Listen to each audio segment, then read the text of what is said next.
दोस्तों एक होर दिन ਤੇ ਇੱਕ ਹੋਰ ਵੀਡੀਓ ਰਿਪੋਰਟ ਲੈ ਕੇ ਹਾਜ਼ਰ ਹਾਂ। ਗੁਰਮੀਤ ਰਾਮ ਰਹੀਮ ਉੱਤੇ ਆਧਾਰਿਤ ਮੇਰੀ ਇਸ ਸੀਰੀਜ਼ ਦੀ ਇਹ 5ਵੀਂ ਰਿਪੋਰਟ ਹੈ। ਬੀਤੀ ਰਿਪੋਰਟ ਵਿੱਚ ਮੈਂ ਗੱਲ ਕੀਤੀ ਸੀ ਕਿਸ ਤਰੀਕੇ ਨਾਲ ਪੋਸ਼ਾਕ ਕਾਂਡ ਹੋਇਆ ਸੀ। ਪੋਸ਼ਾਕ ਵਿਵਾਦ ਤੋਂ ਬਾਅਦ ਗੁਰਮੀਤ ਰਾਮ ਰਹੀਮ ਉੱਤੇ ਇੱਕ ਕ੍ਰਿਮੀਨਲ ਕੇਸ ਰਜਿਸਟਰ ਕੀਤਾ ਗਿਆ। FIR 262 ਨੰਬਰ ਰਜਿਸਟਰ ਕੀਤੀ ਗਈ ਬਠਿੰਡਾ ਦੇ ਥਾਣਾ ਕੋਤਵਾਲੀ। ਲੇਕਿਨ ਉਸ ਤੋਂ ਬਾਅਦ ਇਸ ਕੇਸ ਦੇ ਵਿੱਚ ਇੱਕ ਕੈਂਸਲੇਸ਼ਨ ਰਿਪੋਰਟ ਫਾਈਲ ਕਰਤੀ ਗਈ। ਗੁਰਮੀਤ ਰਾਮ ਰਹੀਮ ਨੂੰ ਇਸ ਕੇਸ ਦੇ ਵਿੱਚੋਂ ਬਹੁਤ ਹੀ ਸੌਖੇ ਤਰੀਕੇ ਨਾਲ ਕੱਢਤਾ ਗਿਆ। ਇਸ FIR ਰਜਿਸਟਰ ਕਰਨ ਤੇ ਉਸ ਨੂੰ ਇਸ ਕੇਸ ਦੇ ਵਿੱਚ ਕੱਢਣ ਦੇ ਵਿੱਚ ਠੀਕ 5 ਸਾਲ ਦਾ ਸਮਾਂ ਸੀ। ਮਈ 2007 ਵਿੱਚ ਇਹ ਕੇਸ ਰਜਿਸਟਰ ਹੁੰਦਾ ਹੈ ਤੇ 25 ਜਨਵਰੀ 2012 ਨੂੰ ਇੱਕ ਕੈਂਸਲੇਸ਼ਨ ਰਿਪੋਰਟ ਬਠਿੰਡਾ ਦੇ ਥਾਣਾ ਕੋਤਵਾਲੀ ਦੇ ਵਿੱਚ ਜਿਹੜੀ ਹੈ ਉਹ ਫਾਈਲ ਕਰਤੀ ਜਾਂਦੀ ਹੈ। ਗੁਰਮੀਤ ਰਾਮ ਰਹੀਮ ਦਾ ਰਾਹ ਸੌਖਾ ਸੀ, ਲੇਕਿਨ ਆਉਣ ਵਾਲੇ ਕੁਝ ਮਹੀਨਿਆਂ ਦੇ ਵਿੱਚ ਉਸ ਲਈ ਅਦਾਲਤਾਂ ਵੱਲੋਂ ਚੁਣੌਤੀਆਂ ਖੜੀਆਂ ਕੀਤੀਆਂ ਗਈਆਂ। ਜਦੋਂ ਇਹ ਕੈਂਸਲੇਸ਼ਨ ਰਿਪੋਰਟ ਪੁਲਿਸ ਨੇ, ਜਿਸ ਦੀ ਤਸਦੀਕ ਉਤਲੇ ਅਧਿਕਾਰੀ ਤੋਂ ਕੀਤੀ ਗਈ ਸੀ, ਸਰਕਾਰ ਨੂੰ ਅੱਛੀ ਤਰ੍ਹਾਂ ਪਤਾ ਸੀ ਵੀ ਪੁਲਿਸ ਕੀ ਕਰ ਰਹੀ ਹੈ। ਐਡੇ ਸੈਂਸਿਟਿਵ, ਐਡੇ ਪੰਥਕ ਮੁੱਦੇ ਨਾਲ ਜੁੜੇ ਹੋਏ ਇੱਕ ਬਹੁਤ ਹੀ ਗੰਭੀਰ ਮਾਮਲੇ ਦੇ ਵਿੱਚ ਪੁਲਿਸ ਨੇ ਕੈਂਸਲੇਸ਼ਨ ਰਿਪੋਰਟ ਦਾ ਕੀ ਆਧਾਰ ਬਣਾਇਆ ਹੋਣਾ ਹੈ ਜਾਂ ਬਣਾਇਆ ਹੋ ਸਕਦਾ ਹੈ, ਇਸ ਚੀਜ਼ ਦੀ ਸਰਕਾਰ ਨੂੰ, ਮੁੱਖ ਮੰਤਰੀ ਨੂੰ ਜਾਂ ਫਿਰ ਸੁਖਬੀਰ ਬਾਦਲ ਨੂੰ ਜਾਣਕਾਰੀ ਨਾ ਹੋਵੇ, ਇਸ ਦਾ ਤਾਂ ਅੰਦਾਜ਼ ਹੀ ਨਹੀਂ ਲਗਾਇਆ ਜਾ ਸਕਦਾ। ਸੋ 25 ਜਨਵਰੀ ਨੂੰ ਕੈਂਸਲੇਸ਼ਨ ਰਿਪੋਰਟ 2012 ਨੂੰ ਸਬਮਿਟ ਹੁੰਦੀ ਹੈ। 30 ਜਨਵਰੀ ਨੂੰ ਪੰਜਾਬ ਦੇ ਵਿੱਚ ਵੋਟਿੰਗ ਹੁੰਦੀ ਹੈ। ਮਾਰਚ 2012 ਦੇ ਵਿੱਚ ਅਕਾਲੀ ਸਰਕਾਰ, ਜਦੋਂ ਕਿ 35-36 ਦਿਨਾਂ ਬਾਅਦ ਕਾਊਂਟਿੰਗ ਹੁੰਦੀ ਹੈ ਵੋਟਾਂ ਦੀ, ਅਕਾਲੀ ਸਰਕਾਰ ਬਣਦੀ ਹੈ ਦੁਬਾਰਾ ਪੰਜਾਬ ਦੇ ਵਿੱਚ। ਅਕਾਲੀ ਪਾਰਟੀ ਨੂੰ ਪਹਿਲਾਂ ਨਾਲੋਂ ਜ਼ਿਆਦਾ ਸੀਟਾਂ ਮਿਲਦੀਆਂ ਨੇ। ਕੰਬਾਈਨ ਅਕਾਲੀ ਭਾਜਪਾ ਦਾ ਪਹਿਲਾਂ ਨਾਲੋਂ ਇੱਕ ਮਜ਼ਬੂਤ ਸਰਕਾਰ ਬਣਾਉਣ ਵਿੱਚ ਕਾਮਯਾਬ ਹੁੰਦਾ ਹੈ। ਇਸ ਤੋਂ ਬਾਅਦ ਤੁਹਾਨੂੰ ਯਾਦ ਹੋਏਗਾ ਸੁਖਬੀਰ ਬਾਦਲ ਇੱਕ ਗੱਲ ਕਿਹਾ ਕਰਦੇ ਸੀ ਆਪਣੀ ਰੈਲੀਆਂ ਦੇ ਵਿੱਚ ਆਪਣੇ ਵਰਕਰਾਂ ਨੂੰ ਵੀ, ਆਉਣ ਵਾਲੇ 25 ਸਾਲਾਂ ਤੱਕ ਪੰਜਾਬ ਦੀ ਸੱਤਾ ਤੋਂ ਹੁਣ ਅਕਾਲੀ ਦਲ ਨਹੀਂ ਜਾਏਗੀ। ਇਹ ਕੋਈ ਹਵਾ ਦੇ ਵਿੱਚ ਕੋਈ ਜੁਮਲੇਬਾਜ਼ੀ ਜਾਂ ਕੋਈ ਸ਼ਗੂਫੇਬਾਜ਼ੀ ਵਾਲੀ ਗੱਲਬਾਤ ਨਹੀਂ ਸੀ। ਸੁਖਬੀਰ ਬਾਦਲ ਦੇ ਇਹਦੇ ਪਿੱਛੇ ਇੱਕ ਗਿਣੀ ਮਿੱਥੀ ਕੈਲਕੂਲੇਸ਼ਨ ਸੀ ਤੇ ਉਸ ਕੈਲਕੂਲੇਸ਼ਨ ਦਾ ਆਧਾਰ, ਉਹ ਤਾਕਤ, ਸ਼ਕਤੀ ਤੇ ਉਹ ਕੌਨਫੀਡੈਂਸ ਆ ਰਿਹਾ ਸੀ ਡੇਰੇ ਸੱਚੇ ਸੌਦੇ ਨਾਲ, ਉਸ ਅੰਡਰਸਟੈਂਡਿੰਗ ਤੋਂ। ਲੇਕਿਨ ਇਸ ਤੋਂ ਪਹਿਲਾਂ ਕਿ 2014 ਦਾ ਪਾਰਲੀਮੈਂਟ ਚੋਣ ਆਂਦਾ, ਗੁਰਮੀਤ ਰਾਮ ਰਹੀਮ ਦਾ ਜਿਹੜਾ ਮੁਕੱਦਮਾ ਸੀ, ਜਿਸ ਵਿੱਚ ਕਿ ਉਸ ਨੂੰ ਕੈਂਸਲੇਸ਼ਨ ਰਿਪੋਰਟ ਤੋਂ ਬਾਅਦ ਕਲੀਨ ਚਿੱਟ ਪੁਲਿਸ ਨੇ ਤਾਂ ਦੇ ਹੀ ਦਿੱਤੀ ਸੀ, ਉਸ ਨੂੰ ਅਦਾਲਤ ਵਿੱਚ ਕੁਝ ਚੁਣੌਤੀਆਂ ਦਾ ਸਾਹਮਣਾ ਕਰਨਾ ਪਿਆ। ਮੈਂ ਪਿਛਲੀ ਰਿਪੋਰਟ ਵਿੱਚ ਹਲਕਾ ਜਿਹਾ ਜ਼ਿਕਰ ਕੀਤਾ ਸੀ, ਹੁਣ ਮੈਂ ਥੋੜ੍ਹਾ ਜਿਹਾ ਤੁਹਾਨੂੰ ਹੋਰ ਵਿਸਤਾਰ ਨਾਲ ਦੱਸਾਂਗਾ, ਕਿਉਂਕਿ ਜਿਹੜੀ CGM ਚੀਫ ਜੁਡੀਸ਼ੀਅਲ ਮੈਜਿਸਟ੍ਰੇਟ ਦੀ ਅਦਾਲਤ ਸੀ ਬਠਿੰਡਾ, ਉਸਨੇ ਪੁਲਿਸ ਦੀ ਇਸ ਕੈਂਸਲੇਸ਼ਨ ਰਿਪੋਰਟ ਨੂੰ ਖਾਰਜ ਕਰਤਾ ਸੀ। ਅਦਾਲਤ ਨੇ ਮੰਨਣ ਤੋਂ ਇਨਕਾਰ ਕਰਤਾ ਸੀ ਪੁਲਿਸ ਦੀ ਉਸ ਥਿਊਰੀ ਨੂੰ, ਜਿਸ ਤਹਿਤ ਕਿ ਉਹ ਗੁਰਮੀਤ ਰਾਮ ਰਹੀਮ ਨੂੰ ਕਲੀਨ ਚਿੱਟ ਦੇ ਰਹੀ ਸੀ। ਯਾਨੀ ਕਿ ਪੁਲਿਸ ਦਾ ਕੇਸ ਕੀ ਸੀ? ਪੁਲਿਸ ਨੇ ਕੈਂਸਲੇਸ਼ਨ ਰਿਪੋਰਟ ਦਾ ਆਧਾਰ 2 ਜਾਂ 3 ਚੀਜ਼ਾਂ ਨੂੰ ਬਣਾਇਆ ਸੀ। ਸਭ ਤੋਂ ਅਹਿਮ ਗੱਲ ਸੀ ਵੀ 13 ਮਈ 2007 ਨੂੰ ਸਲਾਬਤਪੁਰਾ ਦੇ ਵਿੱਚ ਕੋਈ ਵੀ ਸਤਸੰਗ ਜਾਂ ਕੋਈ ਵੀ ਇਕੱਠ ਸਮਾਗਮ ਹੋਇਆ ਹੀ ਨਹੀਂ, ਜੋ ਕਿ ਆਪਣੇ ਆਪ ਵਿੱਚ ਇੱਕ ਬਹੁਤ ਵੱਡੀ ਕਮੀ ਸੀ ਇਨਵੈਸਟੀਗੇਸ਼ਨ ਦੀ, ਕਿਉਂਕਿ 13 ਮਈ ਨੂੰ ਤਾਂ ਅਖਬਾਰ ਦੇ ਵਿੱਚ ਫੋਟੋਆਂ ਛਪੀਆਂ ਸਨ, ਨਾ ਕਿ ਸਮਾਗਮ ਦੇ ਹੋਏ ਜਾਣ ਦਾ ਜਿਹੜਾ ਤੱਥ ਜਾਂ ਫੈਕਟਸ ਸਾਹਮਣੇ ਆਏ ਸਨ। ਸੋ ਪੁਲਿਸ ਨੇ ਆਪਣਾ ਕੰਮ, ਜਾਂਚ ਏਜੰਸੀ ਨੇ ਆਪਣਾ ਕੰਮ ਸਹੀ ਤਰੀਕੇ ਨਾਲ ਨਹੀਂ ਸੀ ਕੀਤਾ। ਲੇਕਿਨ ਇਸੇ ਦੇ ਵਿੱਚ ਰਜਿੰਦਰ ਸਿੰਘ ਸਿੱਧੂ, ਜਿਹੜਾ ਕਿ ਸ਼ਿਕਾਇਤਕਰਤਾ ਸੀ, ਉਹਦੀ ਭੂਮਿਕਾ ਕਾਫੀ ਜ਼ਿਆਦਾ ਅਹਿਮ ਸੀ, ਕਿਉਂਕਿ ਇੱਥੇ ਉਸ ਨੂੰ ਅਸੀਂ ਹੌਸਟਾਈਲ ਟਰਨ ਕਰਦੇ ਹੋਏ ਵੇਖਿਆ। ਉਹ ਆਪਣੇ ਹੀ ਬਿਆਨਾਂ ਤੋਂ ਮੁੱਕਰ ਗਿਆ, ਕਿਉਂਕਿ ਉਸਨੇ ਇੱਕ ਹਲਫਨਾਮਾ, ਇੱਕ ਜਿਹੜਾ ਐਫੀਡੇਵਿਟ ਦੱਸਿਆ ਜਾਂਦਾ ਹੈ, ਉਹ ਪੁਲਿਸ ਨੂੰ ਦਿੱਤਾ, ਜਿਸ ਵਿੱਚ ਕਿ ਉਸਨੇ ਇਹ ਗੱਲ ਕਹਿਤੀ ਵੀ ਉਸਨੇ ਤਾਂ ਅਖਬਾਰ ਦੇ ਵਿੱਚ ਸ਼੍ਰੀ ਗੁਰੂ ਗੋਬਿੰਦ ਸਿੰਘ ਜੀ ਦੀ ਲਿਬਾਸ ਜਾਂ ਉਹਨਾਂ ਦਾ ਬਾਣਾ ਪਾਇਆ ਹੋਇਆ ਗੁਰਮੀਤ ਰਾਮ ਰਹੀਮ ਨੂੰ ਵੇਖਿਆ ਤੇ ਗੁੱਸੇ ਵਿੱਚ ਆ ਕੇ ਉਸਨੇ ਸ਼ਿਕਾਇਤ ਕਰ ਦਿੱਤੀ। ਉਹ ਨਾ ਤਾਂ ਸਲਾਬਤਪੁਰੇ ਦੇ ਡੇਰੇ ਦੇ ਸਮਾਗਮ ਵਿੱਚ ਮੌਜੂਦ ਸੀ ਤੇ ਨਾ ਹੀ ਉਸ ਨੂੰ ਇਸ ਬਾਰੇ ਕੋਈ ਪੁਖਤਾ ਜਾਣਕਾਰੀ ਹੈ। ਸੋ ਇਹ ਐਫੀਡੇਵਿਟ ਇਸ ਕੇਸ ਨੂੰ ਕਮਜ਼ੋਰ ਕਰਨ ਲਈ ਬਹੁਤ ਸੀ। ਮੇਨ ਕੰਪਲੇਨੈਂਟ ਇੱਕ ਕੇਸ ਦੇ ਵਿੱਚ ਮੁੱਕਰ ਜਾਂਦਾ ਹੈ ਤੇ ਸਮਝਣ ਵਾਲੀ ਗੱਲ ਤਾਂ ਇਹ ਸੀ ਵੀ ਰਜਿੰਦਰ ਸਿੰਘ ਸਿੱਧੂ ਨੂੰ ਪਹਿਲਾਂ ਖੜਾ ਕਿਸਨੇ ਕੀਤਾ ਹੋ ਸਕਦਾ ਹੈ, ਕਿ ਇਹਦੇ ਪਿੱਛੇ ਉਹੀ ਪਾਰਟੀ ਜਾਂ ਉਹੀ ਧਿਰ ਨਹੀਂ ਹੋ ਸਕਦੀ ਜਿਸ ਦੀ ਸਰਕਾਰ ਉਸ ਵਕਤ ਵੀ ਸੀ, ਜਦੋਂ ਕਿ ਇਸ ਪੂਰੇ ਕੇਸ ਦੇ ਵਿੱਚ ਗੁਰਮੀਤ ਰਾਮ ਰਹੀਮ, ਡੇਰਾ ਸੱਚਾ ਸੌਦਾ ਤੇ ਉਸਦੇ ਪ੍ਰੇਮੀਆਂ ਨੂੰ ਟਾਰਗੇਟ ਕੀਤਾ ਗਿਆ ਸੀ, ਜਦੋਂ ਉਹਨਾਂ ਦੇ ਨਾਮ ਚਰਚਾਵਾਂ ਨੂੰ ਰੋਕਿਆ ਜਾ ਰਿਹਾ ਸੀ, ਜਦੋਂ ਇੱਕ ਤਰੀਕੇ ਨਾਲ ਪ੍ਰਤਾੜਿਤ ਡੇਰੇ ਦੇ ਪ੍ਰੇਮੀਆਂ ਨੂੰ ਕੀਤਾ ਜਾ ਰਿਹਾ ਸੀ, ਉਹਨਾਂ ਨੂੰ ਲੱਭ ਕੇ SGPC ਜਾਂ ਹੋਰ ਜਿਹੜੀਆਂ ਵੀ ਸਿੱਖ ਜਥੇਬੰਦੀਆਂ ਸਨ, ਪੰਥਕ ਜਮਾਤਾਂ ਸਨ, ਜਾਂ ਬਹੁਤ ਸੇ ਲੋਕ ਜਿਨ੍ਹਾਂ ਨੂੰ ਇਹ ਪਤਾ ਹੀ ਨਹੀਂ ਸੀ ਵੀ ਇਸ ਪੂਰੇ ਘਟਨਾਕ੍ਰਮ ਦੀ ਪਿੱਛੇ ਦੀ ਸਿਆਸਤ ਕੀ ਹੈ, ਜਦੋਂ ਉਹਨਾਂ ਨੂੰ ਪ੍ਰਤਾੜਿਤ ਕਰ ਰਹੀਆਂ ਸਨ, ਉਹਨਾਂ ਨੂੰ ਰੋਕ ਰਹੀਆਂ ਸਨ, ਉਹਨਾਂ ਨੂੰ ਆਪਣੇ ਨਾਮ ਚਰਚਾਵਾਂ ਜਾਂ ਆਪਣੇ ਸਤਸੰਗ ਕਰਨ ਤੋਂ ਰੋਕਿਆ ਜਾ ਰਿਹਾ ਸੀ, ਉਸ ਵਕਤ ਉਹਨਾਂ 5 ਸਾਲਾਂ ਦੇ ਵਿੱਚ ਜਿਸ ਤਰੀਕੇ ਦਾ ਦਬਾਅ ਗੁਰਮੀਤ ਰਾਮ ਰਹੀਮ ਜਾਂ ਡੇਰੇ ਸੱਚੇ ਸੌਦੇ ਉੱਤੇ ਬਣਾਇਆ ਗਿਆ ਕਿ ਇਸ ਚੀਜ਼ ਦਾ ਅੰਦਾਜ਼ਾ ਕਿਸੇ ਨੂੰ ਨਹੀਂ ਸੀ ਲੱਗ ਸਕਦਾ। ਸੋ ਇੱਕ ਬਹੁਤ ਸੌਖਾ ਤਰੀਕਾ ਸੀ ਤੇ ਉਸ ਵਿੱਚ ਸ਼ਿਕਾਇਤਕਰਤਾ ਰਜਿੰਦਰ ਸਿੰਘ ਸਿੱਧੂ ਇੱਕ ਕਮਜ਼ੋਰ ਕੜੀ ਸਾਬਤ ਹੋਇਆ, ਜਿਸ ਨੇ ਕਿ ਐਫੀਡੇਵਿਟ ਦੇ ਕੇ ਹੀ ਇਸ ਕੇਸ ਦੇ ਹੱਥ ਕਾਫੀ ਹੱਦ ਤੱਕ ਜਾਂਚ ਏਜੰਸੀਆਂ ਦੇ ਵੜਵਾ ਵੀ ਦਿੱਤੇ ਸੀ। ਲੇਕਿਨ ਇਸ ਕੇਸ ਦੇ ਵਿੱਚ ਜ਼ਿਆਦਾ ਅਹਿਮ ਭੂਮਿਕਾ ਪੁਲਿਸ ਦੀ ਵੀ ਸੀ, ਕਿਉਂਕਿ ਕਾਫੀ ਹੱਦ ਤੱਕ ਇਹ ਸਮਝ ਵਿੱਚ ਆਇਆ ਵੀ ਰਜਿੰਦਰ ਸਿੱਧੂ ਨੇ ਜੋ ਵੀ ਕੀਤਾ ਉਸ ਦੇ ਪਿੱਛੇ ਕਿਸੇ ਕਿਸਮ ਦਾ ਦਬਾਅ ਹੋ ਸਕਦਾ ਹੈ। ਰਜਿੰਦਰ ਸਿੰਘ ਸਿੱਧੂ ਦਾ ਜਿਹੜਾ ਹਲਫਨਾਮਾ, ਜੋ ਕਿ ਬਹੁਤ ਹੀ ਧੁੰਦਲਾ ਸੀ, ਮੈਂ ਪਿਛਲੇ ਰਿਪੋਰਟ ਵਿੱਚ ਵੀ ਤੁਹਾਨੂੰ ਦਿਖਾਇਆ, ਹੁਣ ਇੱਕ ਵਾਰ ਦੁਬਾਰਾ ਤੁਹਾਨੂੰ ਦਿਖਾ ਰਹੇ ਹਾਂ। ਇਹ ਜਿਹੜਾ ਹਲਫਨਾਮਾ ਸੀ, ਇਹ ਜਿਹੜਾ ਐਫੀਡੇਵਿਟ ਸੀ, ਇਸ ਵਿੱਚ ਰਜਿੰਦਰ ਸਿੰਘ ਨੇ ਜਿਹੜੇ ਸਾਈਨ ਕੀਤੇ, ਬਾਅਦ ਦੇ ਵਿੱਚ ਹਾਈ ਕੋਰਟ ਦੇ ਵਿੱਚ ਰਜਿੰਦਰ ਸਿੰਘ ਕੁਝ ਸਾਲਾਂ ਬਾਅਦ ਦੁਬਾਰਾ ਜਾਂਦਾ ਹੈ ਤੇ ਚੁਣੌਤੀ ਦਿੰਦਾ ਵੀ ਇਹ ਹਲਫਨਾਮਾ ਉਸ ਤੋਂ ਕਦੋਂ ਸਾਈਨ ਕਰਵਾਇਆ ਗਿਆ ਜਾਂ ਉਸ ਦੇ ਸਾਈਨ ਇਸ ਹਲਫਨਾਮੇ ਤੇ ਹੈ ਜਾਂ ਨਹੀਂ ਹੈ, ਉਸ ਨੂੰ ਬਿਲਕੁਲ ਨਹੀਂ ਪਤਾ। ਸੋ ਬਾਅਦ ਦੇ ਵਿੱਚ ਇੱਕ ਹੋਰ ਪਲਟੀ ਜਿਹੜੀ ਸੀ ਰਜਿੰਦਰ ਸਿੰਘ ਸਿੱਧੂ, ਮੇਨ ਸ਼ਿਕਾਇਤਕਰਤਾ ਜਿਹੜਾ ਕਿ ਇਸ ਪੋਸ਼ਾਕ ਕੇਸ ਦੇ ਵਿੱਚ ਸੀ, ਉਸਨੇ ਮਾਰੀ ਤੇ ਹਾਈ ਕੋਰਟ ਦੇ ਵਿੱਚ ਜਾ ਕੇ ਇੱਕ ਆਪਣੀ ਪਟੀਸ਼ਨ ਹੋਰ ਫਾਈਲ ਕਰਤੀ, ਜਿਸ ਵਿੱਚ ਕਿ ਉਹਨੇ ਦਾਵਾ ਕੀਤਾ, ਤਕਰੀਰ ਕੀਤੀ ਕਿ ਇਹ ਜਿਹੜਾ ਹਲਫਨਾਮਾ ਉਸ ਦਾ ਜਾਂ ਉਸ ਵੱਲੋਂ ਸਾਈਨ ਕੀਤਾ ਗਿਆ ਹਲਫਨਾਮਾ ਨਹੀਂ ਹੈ। ਸੋ ਪੁਲਿਸ ਨੇ ਇਹ ਜਿਹੜਾ ਹਲਫਨਾਮਾ ਸੀ ਕਿੱਥੋਂ ਪੈਦਾ ਕੀਤਾ, ਇਹ ਐਫੀਡੇਵਿਟ, ਇਹ ਬਿਆਨ ਜਿਹੜਾ ਸੀ ਕਿੱਥੋਂ ਫੈਬਰੀਕੇਟ ਕੀਤਾ ਗਿਆ, ਇਸ ਚੀਜ਼ ਦੀ ਕਦੇ ਕੋਈ ਜਾਂਚ ਨਹੀਂ ਹੋਈ। ਬਹਰਹਾਲ 2014 ਤੇ ਵਾਪਸ ਮੁੜਦੇ ਹਾਂ, ਜਾਂ 2012 ਤੇ ਰਾਦਰ ਪਹਿਲਾਂ ਮੈਂ ਵਾਪਸ ਮੁੜਾਂਗਾ, ਕਿਉਂਕਿ 2012 ਦੇ ਵਿੱਚ ਜਦੋਂ ਸਰਕਾਰ ਵਾਪਸ ਆ ਜਾਂਦੀ ਹੈ, ਉਸ ਤੋਂ ਬਾਅਦ CGM ਦੀ ਅਦਾਲਤ ਵੱਲੋਂ ਕੈਂਸਲੇਸ਼ਨ ਰਿਪੋਰਟ ਪੁਲਿਸ ਦੀ ਖਾਰਜ ਕਰਤੀ ਜਾਂਦੀ ਹੈ। ਉਤਲੀ ਅਦਾਲਤ ਜਿਹੜੀ ਅਸਿਸਟੈਂਟ ਐਡੀਸ਼ਨਲ ਸੈਸ਼ਨ ਜੱਜ ਹੁੰਦੇ ਨੇ, ਉਹਨਾਂ ਵੱਲੋਂ ਵੀ ਇਹ ਕੈਂਸਲੇਸ਼ਨ ਰਿਪੋਰਟ ਨੂੰ ਕੈਂਸਲ ਕਰਤਾ ਜਾਂਦਾ ਹੈ, ਜਿਸ ਤੋਂ ਬਾਅਦ ਕਿ ਗੁਰਮੀਤ ਰਾਮ ਰਹੀਮ ਤੇ ਇੱਕ ਦੋ ਹੋਰ ਜਿਹੜੀਆਂ ਧਿਰਾਂ ਹੁੰਦੀਆਂ ਨੇ, ਉਹ ਹਾਈ ਕੋਰਟ ਦਾ ਦਰਵਾਜ਼ਾ ਖੜਕਾਉਂਦੀਆਂ ਨੇ। ਹਾਈ ਕੋਰਟ ਫਿਰ ਇਸ ਮਾਮਲੇ ਨੂੰ ਟ੍ਰਾਇਲ ਕੋਰਟ ਨੂੰ ਰੈਫਰ ਕਰਦਾ ਤੇ ਇਸ ਮਾਮਲੇ ਦੇ ਵਿੱਚ ਸੁਣਵਾਈ ਅੱਗੇ ਤੋਰਨ ਦੀ ਗੱਲਬਾਤ ਕਰਦਾ ਹੈ। ਗੁਰਮੀਤ ਰਾਮ ਰਹੀਮ ਨੂੰ ਵੀ ਕਿਹਾ ਜਾਂਦਾ ਹੈ ਵੀ ਤੂੰ ਹੁਣ ਟ੍ਰਾਇਲ ਕੋਰਟ ਦੇ ਸਾਹਮਣੇ ਬਤੌਰ ਇੱਕ ਮੁਲਜ਼ਮ ਪੇਸ਼ ਹੋਣਾ ਹੈ। ਇਸ ਮਾਮਲੇ ਦੇ ਕੈਂਸਲੇਸ਼ਨ ਦਾ ਮਤਲਬ ਇਹ ਨਹੀਂ ਵੀ ਕਿ ਇਹ ਮਾਮਲਾ ਖਤਮ ਹੋ ਗਿਆ। ਲੇਕਿਨ ਇਸ ਤੋਂ ਬਾਅਦ 1.5-2 ਸਾਲ ਹੋਰ ਬੀਤ ਜਾਂਦੇ ਨੇ ਤੇ ਅਗਸਤ 2014 ਦਾ ਉਹ ਸਮਾਂ ਆ ਜਾਂਦਾ ਹੈ। ਹੁਣ ਇੱਥੇ ਤੁਹਾਡਾ ਥੋੜ੍ਹਾ ਜਿਹਾ ਧਿਆਨ ਦਿਲਵਾਉਣਾ ਜ਼ਰੂਰੀ ਹੈ ਤਰੀਖਾਂ ਦੇ ਉੱਤੇ। 2014 ਮੈਂ ਅਗਸਤ ਤੋਂ ਪਹਿਲਾਂ ਦੀ ਗੱਲ ਕਰਾਂਗਾ। ਮਈ 2014 ਦੇ ਵਿੱਚ ਦੇਸ਼ ਦਾ ਪਾਰਲੀਮੈਂਟ ਦਾ ਇਲੈਕਸ਼ਨ ਹੁੰਦਾ ਹੈ। ਇੱਕ ਵਾਰ ਫਿਰ ਬਠਿੰਡਾ, ਫਿਰੋਜ਼ਪੁਰ, ਫਰੀਦਕੋਟ ਦੀਆਂ ਸੀਟਾਂ ਦਾਅ 'ਤੇ ਹੁੰਦੀਆਂ ਨੇ। ਗੁਰਮੀਤ ਰਾਮ ਰਹੀਮ ਤੇ ਡੇਰੇ ਸੱਚੇ ਸੌਦੇ ਦੀ ਗਤੀਵਿਧੀਆਂ ਪੰਜਾਬ ਦੇ ਵਿੱਚ ਵਾਪਸ ਸ਼ੁਰੂ ਹੋ ਚੁੱਕੀਆਂ ਹੁੰਦੀਆਂ ਨੇ। ਡੇਰੇ ਸੱਚੇ ਸੌਦੇ ਦਾ ਵਿਰੋਧ ਜਿਹੜਾ ਹੈ SGPC ਜਾਂ ਅਕਾਲੀ ਦਲ ਦੇ ਜਿਹੜੇ ਕਾਰਕੁਨ ਕਿਸੇ ਸਮੇਂ ਬਹੁਤ ਮੁਖਰਤਾ ਦੇ ਨਾਲ, ਤੇਜ਼ੀ ਦੇ ਨਾਲ 2012 ਤੋਂ ਪਹਿਲਾਂ ਤੱਕ ਕਰਦੇ ਰਹੇ ਹੁੰਦੇ, 2011 ਤੋਂ ਪਹਿਲਾਂ ਤੱਕ ਉਹ ਜਿਹੜਾ ਵਿਰੋਧ ਪ੍ਰਦਰਸ਼ਨ ਹਲਕੇ ਪੈ ਚੁੱਕੇ ਹੁੰਦੇ ਨੇ।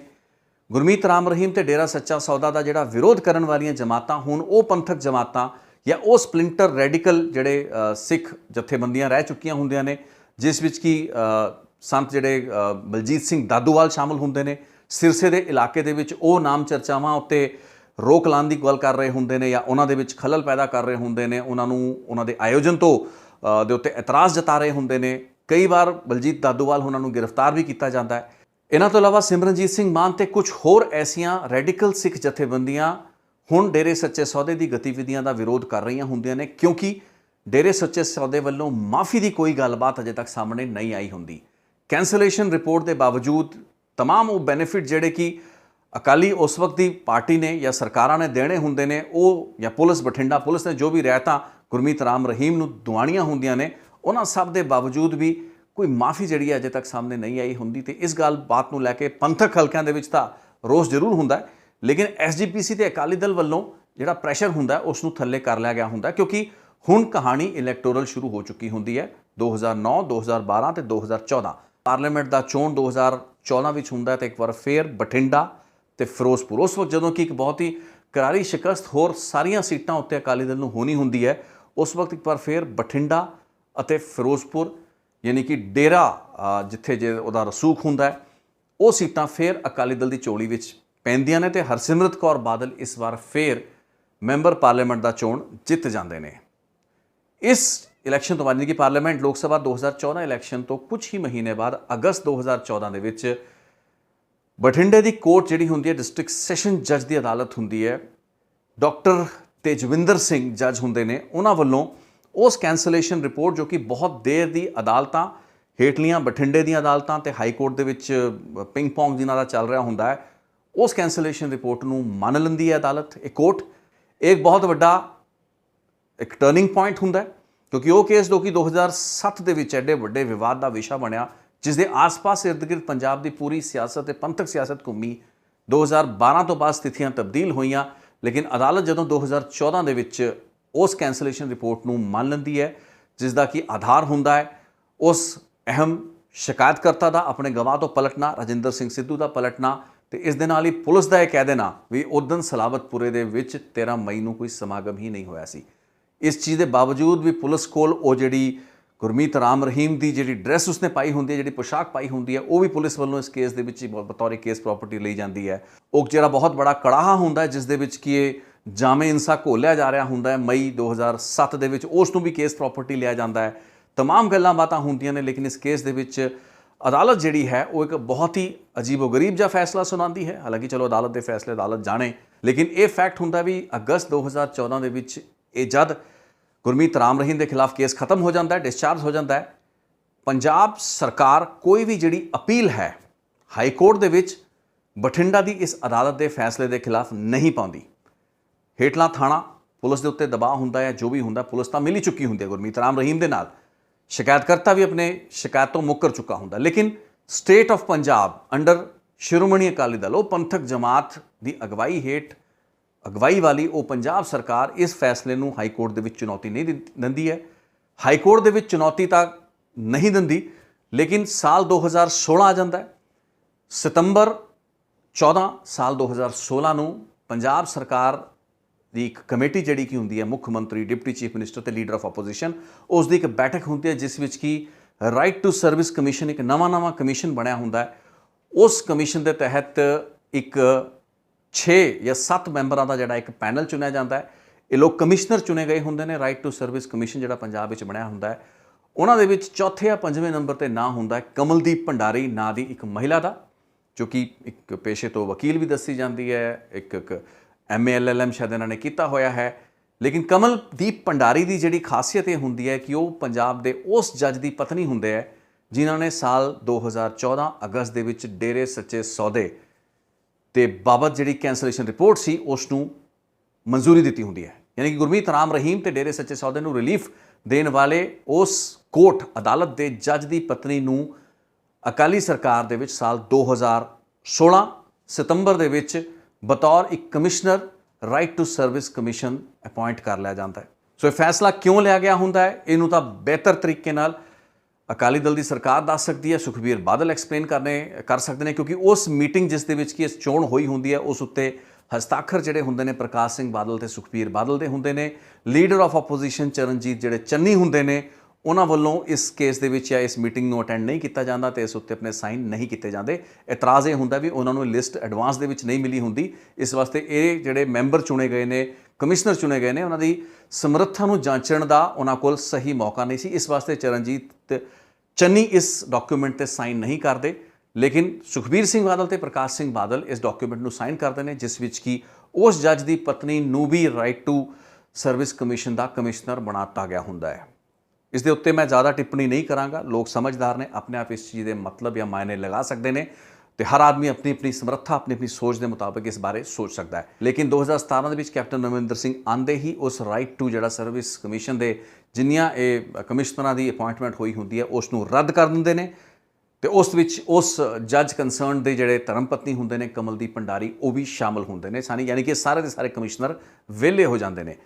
ਲੇਕਿਨ ਇਸ ਦੇ ਨਾਲ ਇੱਕ ਹੋਰ ਅਹਿਮ ਚੀਜ਼ ਜਿਹੜੀ ਦੱਸਣ ਵਾਲੀ ਹੈ ਵੀ ਜਦੋਂ 2007 ਮਈ 2007 ਦੇ ਵਿੱਚ ਜਦੋਂ ਪਰਚੇ ਰਜਿਸਟਰ ਕੀਤੇ ਗਏ, 20 ਤਰੀਕ ਨੂੰ FIR ਰਜਿਸਟਰ ਹੁੰਦੀ ਹੈ, ਉਸ ਤੋਂ ਬਾਅਦ ਅਗਲੇ ਮਹੀਨੇ ਜੂਨ ਦੇ ਵਿੱਚ ਪੰਜਾਬ ਸਰਕਾਰ ਨੇ ਬਾਕਾਇਦਾ ਪੰਜਾਬ ਦੇ ਰਾਜਪਾਲ ਗਵਰਨਰ ਤੋਂ ਸੈਕਸ਼ਨ 193 CRPC ਦੇ ਤਹਿਤ ਇੱਕ ਸੈਂਕਸ਼ਨ ਲਿਆ ਸੀ, ਕਿਉਂਕਿ ਜਿਹੜੇ FIR ਸ਼ੁਰੂਆਤੀ ਫੇਜ਼ ਦੇ ਵਿੱਚ 295 ਇਹ ਦਰਜ ਹੋਈ ਸੀ, ਉਸ ਦੇ ਵਿੱਚ 298 153 ਹੋਰ ਸੈਕਸ਼ਨਾਂ ਦਾ ਵਾਧਾ ਕਰਕੇ ਇਸ ਕੇਸ ਨੂੰ ਹੋਰ ਮਜ਼ਬੂਤ ਬਣਾਉਣ ਲਈ ਗਵਰਨਰ ਦੀ ਸੈਂਕਸ਼ਨ ਜ਼ਰੂਰੀ ਸੀ, ਜੋ ਕਿ ਲੈਣ ਤੋਂ ਬਾਅਦ ਹੀ ਇਹ ਮੁਕੱਦਮਾ ਦਰਜ ਕੀਤਾ ਗਿਆ ਸੀ। ਤੇ ਉਸ ਆਰਡਰ ਦੇ ਵਿੱਚ ਵੀ, ਗਵਰਨਰ ਦੇ ਆਰਡਰ ਦੇ ਵਿੱਚ ਵੀ ਜਿਹੜੀ ਮੁੱਢਲੀ ਜਾਣਕਾਰੀ ਆ, ਮੁੱਢਲੀ ਇਨਵੈਸਟੀਗੇਸ਼ਨ ਸੀ ਪੰਜਾਬ ਪੁਲਿਸ ਦੀ, ਉਸ ਵਿੱਚ ਇਹ ਜਿਹੜੇ ਇਲਜ਼ਾਮ ਸਨ ਸ਼੍ਰੀ ਗੁਰੂ ਗੋਬਿੰਦ ਸਿੰਘ ਜੀ ਦੀ ਰੀਸ ਕਰਨ ਦੇ, ਉਹਨਾਂ ਦੀ ਪੋਸ਼ਾਕ, ਉਹਨਾਂ ਦੇ ਨਾਲ ਜੁੜਿਆ ਹੋਇਆ ਪੂਰਾ ਬਾਣਾ ਧਾਰਨ ਕਰਕੇ ਉਸੇ ਤਰੀਕੇ ਨਾਲ ਅੰਮ੍ਰਿਤ ਸੰਚਾਰ ਕਰਾਉਣ ਦੀ, ਰੀਸ ਕਰਨ ਦੀ ਇਹ ਜਿਹੜੀ ਅਪਰਾਧਿਕ ਵਾਰਦਾਤ ਜਾਂ ਘਟਨਾ ਸੀ, ਇਸ ਦੇ ਵਿੱਚ ਮੁੱਢਲੇ ਤੌਰ ਤੇ ਸਫੀਸ਼ੀਐਂਟ ਐਵੀਡੈਂਸ ਸਾਹਮਣੇ ਆਇਆ ਸੀ, ਤਾਂ ਹੀ ਕਰਕੇ ਗਵਰਨਰ ਨੇ ਵੀ ਇਹ ਸੈਂਕਸ਼ਨ ਦਿੱਤੇ ਸੀ।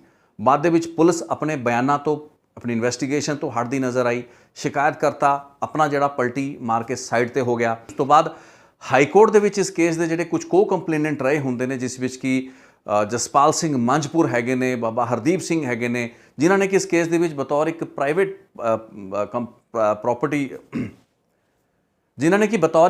ਕੰਪਲੇਨੈਂਟ ਇਸ ਕੇਸ ਦੇ ਵਿੱਚ ਆਪਣੇ ਆਪ ਨੂੰ ਇਨਵੋਲਵ ਕੀਤਾ ਹੁੰਦਾ ਹੈ ਜਾਂ ਪਹਿਲਾਂ ਵੀ ਅਰਜ਼ੀਆਂ ਦਿੱਤੀਆਂ ਹੁੰਦੀਆਂ ਨੇ, ਉਹਨਾਂ ਵੱਲੋਂ ਹਾਈ ਕੋਰਟ ਦਾ ਰੁਖ ਕਰ ਲਿਆ ਜਾਂਦਾ ਹੈ।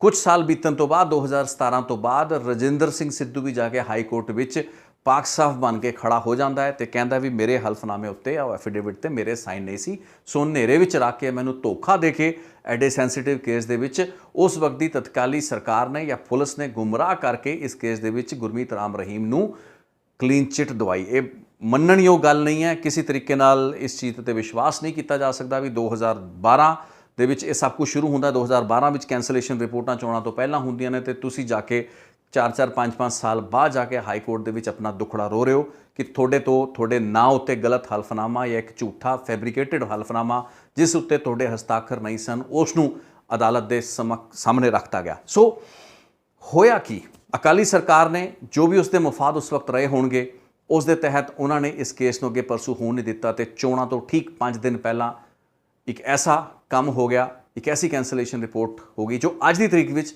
ਪੰਜਾਬ ਅਤੇ ਹਰਿਆਣਾ ਹਾਈ ਕੋਰਟ ਵਿੱਚ ਚੁਣੌਤੀ ਅਧੀਨ ਹੈ। ਲੇਕਿਨ ਸਾਲਾਂ ਸਾਲ ਨਿਕਲ ਚੁੱਕੇ ਨੇ, ਇਸ ਕੇਸ ਦੇ ਵਿੱਚ ਕੁਝ ਨਹੀਂ ਹੋਇਆ। ਦੇਖਿਆ ਜਾਵੇ ਤਾਂ ਗੁਰਮੀਤ ਰਾਮ ਰਹੀਮ ਦੇ ਖਿਲਾਫ ਕੇਸ ਬੜੇ ਸਾਧਾਰਨ ਜਿਹੇ ਉਸ ਤਰੀਕੇ ਨਾਲ ਸਨ। ਜੇ ਮੈਂ ਸਜ਼ਾਵਾਂ ਤੇ IPC ਦੀ ਗੱਲ ਕਰਾਂ, ਕਿਉਂਕਿ ਜਿਨ੍ਹਾਂ ਕੇਸਾਂ ਦਾ ਮੈਂ ਜ਼ਿਕਰ ਪਿਛਲੇ ਵੀਡੀਓ ਦੇ ਵਿੱਚ ਕੀਤਾ ਹੈ ਉਸ ਦੇ ਵਿੱਚ ਬਲਾਤਕਾਰ ਤੋਂ ਲੈ ਕੇ ਮਰਡਰ ਤੱਕ ਜਾਂ ਫਿਰ ਜਿਹੜੇ ਸਾਧੂਆਂ ਨੂੰ ਉਹਨਾਂ ਦੀ ਕੈਸਟ੍ਰੇਸ਼ਨ ਕਰਨ ਦੇ ਬਹੁਤ ਗੰਭੀਰ ਕੇਸਿਸ ਨੇ ਜਿਨ੍ਹਾਂ ਵਿੱਚ 10-10 ਸਾਲ 20-20 ਸਾਲ ਜਾਂ ਫਿਰ ਉਮਰ ਕੈਦ ਦੀਆਂ ਸਜ਼ਾਵਾਂ, ਮੌਤ ਦੀ ਸਜ਼ਾ ਵੀ ਉਹਨਾਂ ਨੂੰ ਹੋ ਸਕਦੀ ਹੈ ਕਿਉਂਕਿ ਰਣਜੀਤ ਸਿੰਘ ਕੇਸ ਦਾ ਫੈਸਲਾ ਆਉਣਾ ਅਜੇ ਬਾਕੀ ਹੈ। ਉਸ ਮੁਕਾਬਲੇ ਦਾ ਪੰਜਾਬ ਦਾ ਕੇਸ IPC ਜਾਂ ਅਪਰਾਧਿਕ ਪੱਖੋਂ ਬਹੁਤ ਹੀ ਸਧਾਰਨ ਜਿਹਾ ਕੇਸ ਸੀ। ਮੈਨੂੰ ਨਹੀਂ ਸਮਝ ਵਿੱਚ ਆਉਂਦਾ ਵੀ ਕੈਂਸਲੇਸ਼ਨ ਰਿਪੋਰਟ ਫਾਈਲ ਕਰਕੇ ਕੀ ਅਚੀਵ ਕਰ ਪਾਈ ਪੰਜਾਬ ਸਰਕਾਰ। ਉਸ ਨੂੰ ਬਾਅਦ ਦੇ ਵਿੱਚ ਅਦਾਲਤਾਂ ਵਿੱਚ ਚੁਣੌਤੀ ਨਾ ਦੇ ਕੇ ਕੀ ਆਪਣਾ ਮੂੰਹ ਕਾਲਾ ਕਰਵਾਇਆ ਅਕਾਲੀ ਸਰਕਾਰ ਨੇ ਜਾਂ ਅਕਾਲੀ ਪਾਰਟੀ ਨੇ। ਇਸ ਨੂੰ ਹੋਰ ਕੀ ਕਿਹਾ ਜਾ ਸਕਦਾ ਉਸ ਵਕਤ ਜਦੋਂ ਕਿ ਇੱਕ ਵਕਤ 2007 ਦੇ ਵਿੱਚ ਜਦੋਂ ਤੁਹਾਨੂੰ ਲੱਗ ਰਿਹਾ ਸੀ ਜਾਂ ਇਸ ਪਾਰਟੀ ਨੂੰ ਲੱਗ ਰਿਹਾ ਸੀ ਵੀ ਇੱਕ ਡੇਰੇ ਦਾ ਜਿਹੜਾ ਮੁਖੀ ਹੈ ਉਹ ਉਹਨਾਂ ਦੇ ਮੁਤਾਬਕ ਨਹੀਂ ਚੱਲ ਰਿਹਾ ਜਾਂ ਉਹਨਾਂ ਦੀ ਵਿਰੋਧੀ ਪਾਰਟੀਆਂ ਨੂੰ ਪਿਛੋਕੜ ਦੇ ਵਿੱਚ ਸਮਰਥਨ ਦਿੰਦਾ ਆ ਰਿਹਾ ਹੈ, ਰਾਜਨੀਤਿਕ ਪੈਟਰਨੇਜ ਦਿੰਦਾ ਆ ਰਿਹਾ ਹੈ, ਤੁਸੀਂ ਉਹਦੇ ਖਿਲਾਫ ਕੇਸ ਖੋਲ੍ਹਣ ਦਿਓ, ਸ਼ਿਕਾਇਤਾਂ ਵੀ ਆਪਣੇ ਬੰਦਿਆਂ ਤੋਂ ਦਰਜ ਕਰਵਾ ਦਿੰਦੇ ਹੋ, ਪੂਰੇ ਸੂਬੇ ਦਾ ਜਿਹੜਾ ਮਾਹੌਲ ਹੈ ਉਸ ਨੂੰ ਵਿਗਾੜ ਦਿੰਦੇ ਹੋ। ਤੇ ਉਸ ਤੋਂ ਬਾਅਦ 4-5 ਸਾਲ ਬੀਤਣ ਤੋਂ ਬਾਅਦ ਬਹੁਤ ਹੀ ਚੁੱਪ-ਚੁਪੀਤੇ ਕੈਂਸਲੇਸ਼ਨ ਰਿਪੋਰਟ ਦਾਇਰ ਕਰਤੀ ਜਾਂਦੀ ਹੈ ਜਿਸ ਤੋਂ ਬਾਅਦ ਕਿ ਨਾ ਤਾਂ ਅਦਾਲਤਾਂ ਦੇ ਫੈਸਲਿਆਂ ਨੂੰ ਉਤਲੀਆਂ ਅਦਾਲਤਾਂ ਵਿੱਚ ਚੁਣੌਤੀ ਦੇਣ ਦੀ ਗੱਲ ਕੀਤੀ ਜਾਂਦੀ ਹੈ ਤੇ ਨਾ ਹੀ ਉਸ ਕੇਸ ਨੂੰ ਫੋਲੋ-ਅਪ ਕੀਤੇ ਜਾਣ ਦੇ ਪੱਖੋਂ ਕੋਈ ਗੱਲਬਾਤ ਹੁੰਦੀ ਹੈ। ਇਸ ਦੌਰਾਨ ਹੋਇਆ ਕਿ ਅਗਸਤ 2014 ਦੇ ਵਿੱਚ ਆ ਕੇ ਸਾਰਾ ਦਾ ਸਾਰਾ ਕੇਸ ਜਿਹੜਾ ਸੀ ਗੁਰਮੀਤ ਰਾਮ ਰਹੀਮ ਦੇ ਖਿਲਾਫ ਅਦਾਲਤ ਦੇ ਵਿੱਚ ਗਿਰ ਚੁੱਕਾ ਸੀ। ਪਰ ਠੀਕ ਹੈ, ਉਸ ਨੂੰ ਚੁਣੌਤੀਆਂ ਹਾਈ ਕੋਰਟ ਵਿੱਚ ਜਿੰਨੀਆਂ ਮਿਲਦੀਆਂ ਰਹਿਣ ਉਹ ਵੱਖਰੀ ਗੱਲ ਹੈ। ਅੱਜ ਤੱਕ ਤਾਂ ਕੁਝ ਹੋ ਨਹੀਂ ਪਾਇਆ, 7 ਸਾਲ ਅੱਜ ਵੀ ਪੂਰੇ ਹੋ ਚੁੱਕੇ ਨੇ। ਲੇਕਿਨ 2015 ਦੇ ਵਿੱਚ ਕੀ ਹੋਇਆ, ਕਿਉਂਕਿ 2012 ਤੋਂ ਬਾਅਦ ਜਦੋਂ ਇਲੈਕਸ਼ਨਾਂ ਦੇ ਵਿੱਚ ਅਕਾਲੀ ਦਲ ਦੀ ਸਰਕਾਰ ਵਾਪਸ ਆ ਜਾਂਦੀ ਹੈ ਤਾਂ ਸਲਾਬਤਪੁਰੇ ਦੇ ਡੇਰੇ ਦੇ ਵਿੱਚ ਹੀ ਗੁਰਮੀਤ ਰਾਮ ਰਹੀਮ ਨੂੰ ਬਹੁਤ ਹੀ ਸੌਖੇ ਤਰੀਕੇ ਨਾਲ ਆਪਣੇ ਜਿਹੜੇ ਸਤਸੰਗ ਕਰਦੇ ਹੋਏ ਵੀ ਵੇਖਿਆ ਗਿਆ। ਉਹਨਾਂ ਸਤਸੰਗਾਂ ਦੇ ਵਿੱਚ ਜਾਂ ਨਾਮ ਚਰਚਾਵਾਂ ਦੇ ਵਿੱਚ ਗੁਰਮੀਤ ਰਾਮ ਰਹੀਮ ਜਾਮੇ ਇਨਸਾਂ ਪਿਲਾਉਂਦਾ ਹੋਇਆ ਵੀ ਵੇਖਿਆ ਗਿਆ। ਪੰਜਾਬ ਦੇ ਵਿੱਚ ਹੀ ਡੇਰੇ ਦੀ ਗਤੀਵਿਧੀਆਂ ਦੇਖੀਆਂ ਗਈਆਂ ਤੇ ਇਸ ਦੇ ਵਿੱਚ ਕੋਈ ਗਲਤ ਗੱਲ ਵੀ ਨਹੀਂ ਹੈ। ਕੋਈ ਵੀ ਕਿਸੇ ਵੀ ਧਾਰਮਿਕ ਡੇਰੇ ਜਾਂ ਕਿਸੇ ਵੀ ਐਸੇ ਸੰਸਥਾਨ ਨੂੰ ਆਪਣੇ ਫੇਥ, ਆਪਣੇ ਜੋ ਵੀ ਉਸਦਾ ਵਿਸ਼ਵਾਸ ਹੈ, ਜੋ ਵੀ ਉਸਦਾ ਧਰਮ ਹੈ, ਜੋ ਵੀ ਉਸਦੀ ਸੋਚ ਹੈ ਉਸ ਨੂੰ ਪ੍ਰੋਪੇਗੇਟ ਜਾਂ ਉਸ ਨੂੰ ਫੈਲਾਉਣ ਦਾ ਹੱਕ ਹੈ। ਸੋ ਉਹਨਾਂ ਨੂੰ ਕਰਨਾ ਚਾਹੀਦਾ, ਉਹਨਾਂ ਨੇ ਕੀਤਾ ਵੀ। ਲੇਕਿਨ 2014 ਤੇ 2015 ਦੇ ਦਰਮਿਆਨ ਜੋ ਘਟਨਾਵਾਂ ਹੋਈਆਂ, ਖਾਸ ਕਰਕੇ ਉਸ ਵਕਤ ਜਦੋਂ ਕਿ ਸ੍ਰੀ ਗੁਰੂ ਗ੍ਰੰਥ ਸਾਹਿਬ ਜੀ ਦੀ ਬੇਅਦਬੀ ਜਾਂ ਉਸ ਤੋਂ ਪਹਿਲਾਂ ਕੁਝ ਹੋਰ ਐਸੇ ਸਿੱਖ ਧਾਰਮਿਕ ਜਿਹੜੇ ਪ੍ਰਚਾਰਕ ਸਨ ਜਿਨ੍ਹਾਂ ਵਿੱਚ ਬਲਜੀਤ ਸਿੰਘ ਦਾਦੂਵਾਲ ਤੋਂ ਲੈ ਕੇ ਜਿਹੜੇ ਮਾਂਝੀ ਹੈਗੇ ਨੇ, ਉਸ ਤੋਂ ਇਲਾਵਾ ਹੋਰ ਐਸੇ ਤਮਾਮ ਲੋਕ ਜੋ ਕਿ ਅਕਸਰ ਡੇਰੇ ਸੱਚੇ ਸੌਦੇ ਦੇ ਖਿਲਾਫ ਤਿੱਖਾ ਬੋਲਿਆ ਕਰਦੇ ਸਨ, ਉਹਨਾਂ ਨੂੰ ਨਿਸ਼ਾਨਾ ਬਣਾਏ ਜਾਣ ਦੀਆਂ ਕੋਸ਼ਿਸ਼ਾਂ ਹੋਈਆਂ।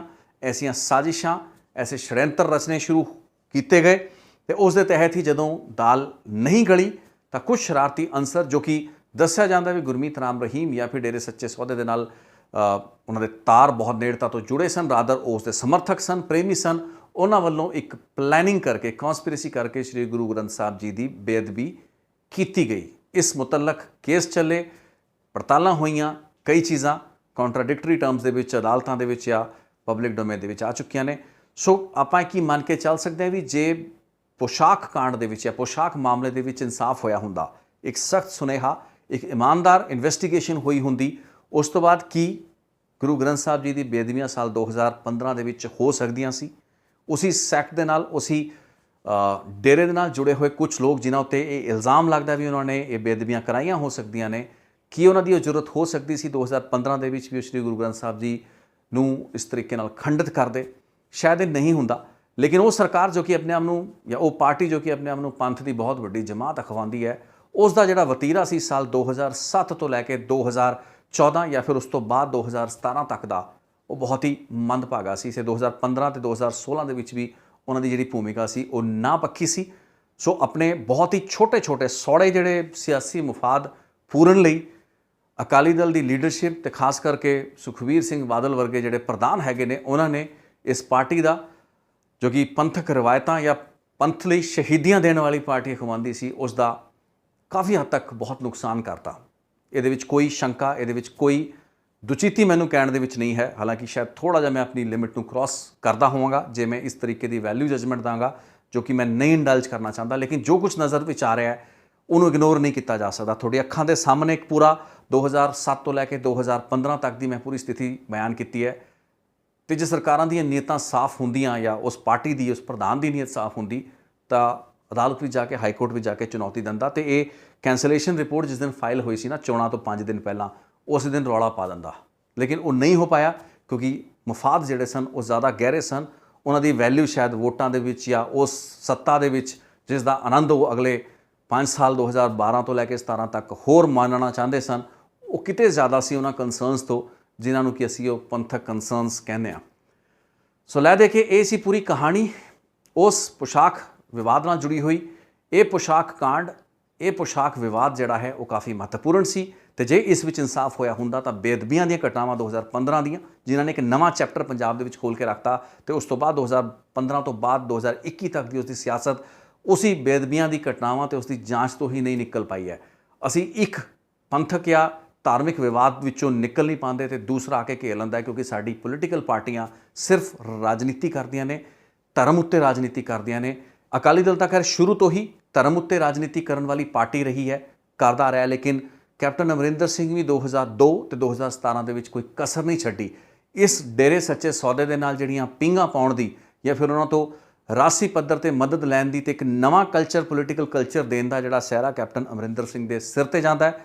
2002 ਦੇ ਵਿੱਚ ਜਿਹੜੀ ਉਹ ਮਦਦ ਲੈਂਦੇ ਨੇ ਡੇਰੇ ਤੋਂ, ਅਕਾਲੀ ਦਲ ਦੀ ਉਸੀ ਪੋਲੀਟਿਕਸ, ਉਹੀ ਫਲੇਵਰ ਵੀ ਧਰਮ ਦੀ ਆੜ ਦੇ ਵਿੱਚ ਰਾਜਨੀਤੀ ਕਰ ਲਓ, ਉਹ ਜਿਹੜੀ ਚੀਜ਼ ਸੀ ਉਸ ਨੂੰ ਅਸੀਂ ਕਾਂਗਰਸ ਦੇ ਕਲਚਰ ਦੇ ਵਿੱਚ ਵੀ ਵਰਤੋਂ ਦੇ ਵਿੱਚ ਆਉਂਦੇ ਹੋਇਆ ਵੇਖਿਆ 2002 ਤੋਂ ਲੈ ਕੇ 7 ਤੱਕ। ਤੇ ਉਸ ਦਾ ਨਤੀਜਾ ਕੀ ਹੋਇਆ? ਫਿਰ 7 ਤੋਂ ਲੈ ਕੇ 17 ਤੱਕ ਤਾਂ ਅਕਾਲੀ ਦਲ ਨੇ ਪੂਰਾ ਸਿਰਾ ਲਾਤਾ ਕਿਉਂਕਿ ਪਹਿਲਾਂ ਵੀ ਉਹ ਇਸ ਕੰਮ ਵਿੱਚ ਘੱਟ ਨਹੀਂ ਸੀ। 2017 ਵਿੱਚ ਫਿਰ ਉਹੀ ਚੀਜ਼ ਕੰਟੀਨਿਊ ਹੋਈ, ਬੇਅਦਬੀਆਂ ਦੇ ਮੁੱਦਿਆਂ ਨੂੰ ਲੈ ਕੇ ਬੜੇ ਵੱਡੇ ਵਾਅਦੇ, ਬੜੀ ਵੱਡੀਆਂ ਦਲੀਲਾਂ, ਤਕਰੀਰਾਂ। 2017 ਤੋਂ ਲੈ ਕੇ 2021-22 ਤੱਕ ਡਿਲੀਵਰੀ ਔਨ ਗਰਾਊਂਡ ਇੱਕ ਬਹੁਤ ਵੱਡਾ ਜ਼ੀਰੋ। ਸੋ ਇਹ ਤਰਾਸਦੀ ਹੈ ਸਾਡੀ ਪੋਲੀਟਿਕਸ ਦੀ ਜੋ ਕਿ ਧਰਮ ਨੂੰ ਆਧਾਰ ਬਣਾ ਕੇ ਹੀ ਆਪਣੀ ਸਿਆਸੀ ਰੋਟੀਆਂ ਸੇਕਣ ਵਿੱਚ ਵਿਸ਼ਵਾਸ ਰੱਖਦੀ ਹੈ। ਲੀਡਰ ਚਾਹੇ ਪੋਲੀਟੀਕਲ ਪਾਰਟੀ ਕਿਸੇ ਦੇ ਹੋਣ, ਕਾਂਗਰਸ ਦੇ ਹੋਣ, ਅਕਾਲੀ ਦਲ ਦੇ ਹੋਣ, ਸਭ ਦਾ ਮਨੋਰਥ ਇਹੀ ਹੈ ਸੱਤਾ। ਤੇ ਉਸ ਦੇ ਲਈ ਸਭ ਤੋਂ ਮੰਦਭਾਗਾ ਮੰਜ਼ਰ ਜਿਹੜਾ ਹੁੰਦਾ ਉਹ ਹੁੰਦਾ ਵੀ ਜਦ ਤੁਸੀਂ ਧਰਮ ਦਾ ਇਸਤੇਮਾਲ ਕਰਦੇ ਹੋ, ਧਾਰਮਿਕ ਮੁੱਦਿਆਂ ਨੂੰ ਉਭਾਰ ਕੇ, ਲੋਕਾਂ ਦੇ ਜਜ਼ਬਾਤਾਂ ਨੂੰ ਭੜਕਾ ਕੇ, ਉਹਨਾਂ ਨੂੰ ਉਭਾਰ ਕੇ ਜਦੋਂ ਤੁਸੀਂ ਆਪਣੀ ਸਿਆਸੀ ਰੋਟੀਆਂ ਸੇਕਦੇ ਹੋ, ਸਭ ਤੋਂ ਜ਼ਿਆਦਾ ਮੰਦਭਾਗੀ ਸਥਿਤੀ ਕਿਸੇ ਵੀ ਸਮਾਜ ਲਈ ਉਹੀ ਹੋ ਸਕਦੀ ਹੈ। ਇਸੀ ਨੋਟ ਦੇ ਉੱਤੇ ਗੱਲਬਾਤ ਨੂੰ ਵਿਰਾਮ ਦਿੰਦੇ ਹਾਂ। ਬਹੁਤ ਧੰਨਵਾਦ ਇਸ ਵੀਡੀਓ ਨੂੰ ਵੇਖਣ ਲਈ। ਰਿਤੇਸ਼ ਲੱਖੀ ਅਨਪਲੱਗ ਨਾਲ ਜੁੜੇ ਰਹੋ। ਕੁਝ ਹੋਰ ਰਿਪੋਰਟਸ ਆਉਣ ਵਾਲੇ ਦਿਨਾਂ ਵਿੱਚ ਵੀ ਲੈ ਕੇ ਹਾਜ਼ਰ ਹੋਵਾਂਗੇ। Stay tuned.